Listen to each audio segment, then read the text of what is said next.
अस्सलाम वालेकुम। मैं प्रोफेटोपैथिक हाकिम मुज़फ़्फ़र हुसैन अजमल आपसे मुखातिब हूँ। कैंसर के बारे में तो कुछ 2-4 वीडियो हम बना ही चुके हैं, लेकिन आज एक अलग नेज पे एक बात याद आ रही है। कैंसर के इलाज को मेडिकल साइंस वालों ने उलझा दिया है।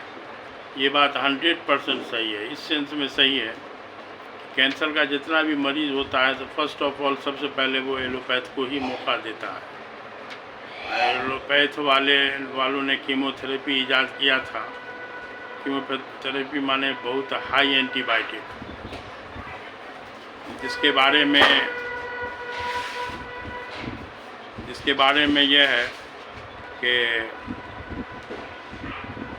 ये कैंसर सेल के साथ साथ जो है, जब कीमो चढ़ाया जाता है तो ज़िंदा सेल को भी मार देता है। आदमी का इलाज के दौरान पूरा बाल का मतलब हेयर फॉलिकल ऐसा हिसाब से मर जाता है, जल जाता है कि बाल झड़ जाती है।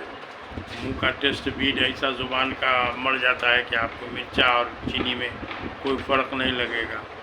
आदमी बहरहाल उसके बाद धीरे धीरे आदमी की इम्यूनिटी ही जो है, जो नेचर केयर इटसेल्फ वाली, जो धीरे धीरे फिर उसका मामला ख़त्म होता है। तो बहरहाल इसके बाद अभी 3-4 साल पहले एक इंग्लिश अखबार में पढ़े थे कि एक दवा ईजाद की गई है जो मतलब कैंसर सेल को टारगेट करके, माने पहचान करके मारती है।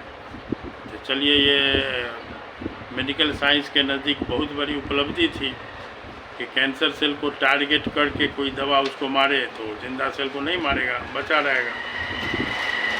लेकिन एक अफसोस के साथ हमको कहना पड़ता है कि मेडिकल साइंस वाले वन साइडेड हैं। उसी ज़माने में एक मुसलमान बंगाली साइंटिस्ट ने एक अदरक पर रिसर्च करके अदरक से एक केमिकल जिंजीरोल को अलग किया। जो जिंजीरोल को अलग करने पर मामला ये हुआ कि वो जिंजीरोल का असर उन्होंने देखा भी है, बताया भी कि ये जो है कैंसर सेल को डायरेक्ट घेर के मारता है। यानी ये कैंसर सेल को घेर के मारता है, पहचान करके मारता है। तो ये एक बहुत शॉर्टकट रास्ता, बहुत आसान चीज़ था, लेकिन कहा नहीं कि डोर को सुलझा रहा है और सिरा मिलता नहीं। इलाज आसान है, लेकिन उसको मेडिकल साइंस वाले अपना अहमियत दिखाने के लिए उसको उलझा के रख दिए।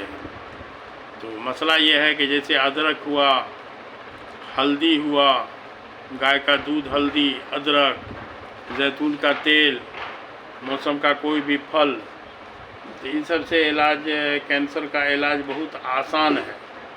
लेकिन इसको ऐसा उलझा दिया है कि हम लोग के पास मरीज़ जो है फर्स्ट स्टेज वाला मरीज़ कभी नहीं आता है, सेकेंड नहीं बल्कि थर्ड फोर्थ स्टेज वाला मरीज़ हार के आता है हम लोग के पास। और भी हार के आने के बाद भी मरीज़ के तरफ से 100% समझिए कोऑपरेशन नहीं मिल पाता है। मरीज़ के घर के लोग भी 2 महीना इलाज करा, ओ हकीमों साहब से तो इलाज कराए, कुछ नहीं हुआ। तो मसला ये है कि जहाँ आपने 2-4 लाख, 10 लाख, 15 लाख रुपया अपने इलाज पर ख़र्चा किया, अब जो है हम लोग को थोड़ा सा 3-4-5 महीने का मौका दिया जाए। इसमें ख़र्चा भी बहुत ज़्यादा नहीं आता है। 1 महीना की दवा में जैतून का तेल का खर्चा उर्चा जोड़ देंगे तो बहुत होगा, तो 5,000 रुपया महीना दवा पर पड़ेगा टोटल में, खान पान से लेकर हर चीज़ पर। तो मसला ये है कि तो इलाज बहुत आसान था, लेकिन लोगों ने इसको ऐसा उलझा दिया है। और एक बात एकदम इसके सबूत में हम बताना चाहेंगे कि आप पूरे हिंदुस्तान में, हिंदुस्तान से बाहर की बात हमको नहीं मालूम है, हिंदुस्तान में जहाँ कहीं भी आप कैंसर का हॉस्पिटल देखिएगा तो उस पर लिखा रहता है कैंसर एंड रिसर्च सेंटर। तो इसके बारे में एक वाक़या आपको हम बताना चाहेंगे कि एक समस्तीपुर के खान साहब थे, जो शायद फुटबॉलर थे किसी ज़माने में, और फुटबॉलर लोगों को आम तौर पर ट्यूबरकुलोसिस होते देखा गया है। तो ट्यूबरकुलोसिस का इलाज कराने हमसे आए यहाँ। ये बात 12-14 साल पहले की है। तो उसी ज़माने में उन्होंने बताया कि हमारी वाइफ को जो कैंसर हुआ था, हम दिल्ली में लेके गए बड़े हॉस्पिटल में। तो वहाँ जो इलाज चला वही कीमो ही चला। बता रहे थे कि एक कीमो 96 हज़ार का, तो बहरहाल कुल 5-6 लाख रुपया उस ज़माने में जब खर्च हो गया, तब उसके बाद इनके डॉक्टर ने कहा कि इनको मरीज़ को अब ले जाइए घर, इनको लोगों से भेंट मुलाकात करा दीजिए। माने कि अब मरीज़ का मामला लास्ट पे है। तो ये थे खान साहब ओरिजिनल, बस चैम्बर ही में डॉक्टर साहब कॉलर पकड़ लिए कि जब ऐसी बात अब बोल रहे हैं, यही बात हमारा 5-6 लाख रुपया खर्चा करने से पहले बोल देते कि हमारे यहाँ इलाज नहीं है, तो हम ऐसा नहीं करते। वही पैसा से खूब दुआ दरूद, खूब गरीब में सदका खैरात हम जाके करते। तो बोले कि अल्लाह चिल्ला जो हुआ, तो बगल के चैम्बर के लोग भी, डॉक्टर लोग भी आ गए। तो उन्होंने बताया कि देखिए हम लोग यहाँ, आप लोग गलतफहमी में, हम लोग यहाँ रिसर्च करते हैं ना, तो रिसर्च में मतलब देखिए बोर्डे पर लिखा हुआ है cancer hospital and research centre. तो ठीक है, रिसर्च में तो यहाँ तक बात सही है कि उसका रिजल्ट क्या होगा नहीं होगा उसकी गारंटी डॉक्टर नहीं लेगा। लेकिन रिसर्च में एक बात और है कि फिर दवा का पैसा आपको मरीज से नहीं लेना है। तो मसला ये है कि अगर आप रिसर्च कर रहे हैं, तो अगर मरीज़ आपकी दवा खाने को तैयार ही है, तो ये बहुत बड़ी बात है, बड़प्पन वाली बात है कि क्या होगा नहीं होगा। बहरहाल तो इसलिए रिसर्च वाली बात में मरीज़ को पहले दिन आप बता सकते थे कि भाई हमारे यहाँ इसका इलाज नहीं, हम लोग रिसर्च के दौर से गुजर रहे हैं। तो इस गलतफहमी को छिपा के, इसीलिए हम अक्सर हाँ बोलते हैं कि मेडिकल साइंस ने कैंसर के इलाज के मामला में बहुत ख़तरनाक गलतफहमी पैदा कर इस इलाज को उलझा दिया है। ये लोग नहीं बोलते हैं, मरीज़ जो है एक्सेस यकीन में इनके यहाँ दौड़ जाता है और बाद में वही रिज़ल्ट निकलता है, वही टाई फिश वाली बात होती है। तो मसला ये है। अच्छा, ये लोग भी दूसरे तरफ देखने को तैयार नहीं है। एक बार हमको याद है कि अभी से लगभग 2010 की बात है कि दिल्ली में एक आयुष का इंटरनेशनल सेमिनार हुआ था।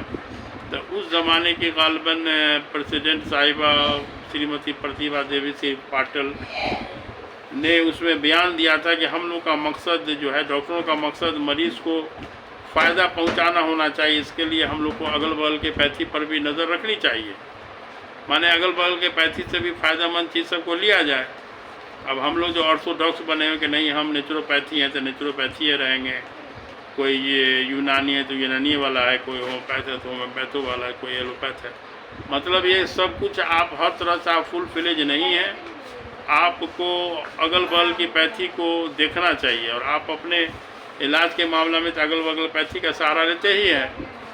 सिर्फ एक पैथी है तिब्ब नबवी, जो हुजूर सल्लल्लाहु अलैहि वसल्लम की पैथी है, इसे खामी से पाक है, इसमें कहीं पर कोई खामी नहीं है। शर्त है इस पर यकीन करने वाले एक्सपर्ट की। इस पर यकीन करके कोई भी आदमी अगर कदम बढ़ावेगा, तो ये बात हम अक्सर हाँ बोलते हैं कि दुनिया में कोई भी बीमारी लाइलाज नहीं बचेगी।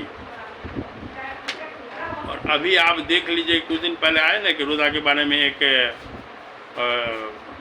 गैर यहूदी या ईसाई क्रिश्चियन डॉक्टर ने रोज़ा पर रिसर्च करके बोला कि रोज़ा जो है ना, वो उससे कैंसर सेल मरता है, ख़त्म हो जाता है, तो बल्कि उसका इलाज है रोज़ा में। तो उसके वजह से सुनते हैं कि उसको जो है नोबेल प्राइज़ भी मिल चुका है। तो मतलब ये कि तिब्ब नबवी में हर चीज़ का हल है। अब जैतून का तेल हम लोग इसके कैंसर के मरीज़ में इस्तेमाल करते हैं। तो जैतून के तेल के बारे में इटली के डॉक्टरों का ये रिसर्च है कि दुनिया में जितनी भी दवा कैंसर की हो सकती है, सब दवा से ज़्यादा इफ़ेक्टिव जैतून का तेल है। तो मसला ये है कि सब अपने तिब्ब नबवी की चीज़ है, इस पर यकीन करके आगे बढ़ना था और अगल बगल की पैथी को जो नज़र के सामने रखते हुए अगल बगल पैथी से फ़ायदा उठाने की कोशिश करनी चाहिए थी। तो ऐसा होता नहीं है, मरीज़ इसमें परेशान होता है। तो इसीलिए थोड़ा इस सब बात को थोड़ा सा प्रचार भी किया जाए, लोगों में जागरूकता लाया जाए। ये काम गवर्नमेंट नहीं करेगी। गवर्नमेंट तो बल्कि आपको कैंसर की दवा बंटवाती है फ्री में। जैसे जो दवा जो आजकल एक चल रही है, हमल को रोकने वाली दवा, मतलब फैमिली प्लानिंग के लिए जो दवा फ्री में बांटा जाता है गांव देहात में घूम घूम के आशा दीदी लोग के ज़रिए लेडीज़ लोगों को बंटवाया जाता है, वो दवा डायरेक्ट ओवेरी में या बच्चेदानी में कैंसर का कारण बनता है। तो मसला ये है कि अब गवर्नमेंट को आपके कैंसर से कोई मतलब नहीं, आपको अपनी फ़िक्र खुद करनी होगी। उसमें तो फिर वही बात है कि अल्लाह पर यकीन करके जो बाल बच्चा हो रहा है उसको होने दीजिए, अल्लाह पर यकीन करके उसको रोकने के ज़रा सा भी कोशिश न कीजिए, इसलिए कि रोज़ी देता अल्लाह है, अल्लाह रब है। तो इसीलिए और अपनी तंदुरुस्ती को बहाल कीजिए। नेट पर तो अल्हम्दुलिल्लाह कुछ ऐसा सा फिगर से भी आया है कि एक लेडी का देख रहे थे कि उसको 18 बच्चा हुआ और लेडी भी माशाल्लाह खूब हेल्दी है। तो मसला ये है कि ज़्यादा बच्चा से लेडी के तंदुरुस्ती बर्बाद नहीं होगी, उसका तंदुरुस्ती में निखार आवेगा, शर्त उसके साथ खान पान का थोड़ा सा मसला सही से रखा जाए।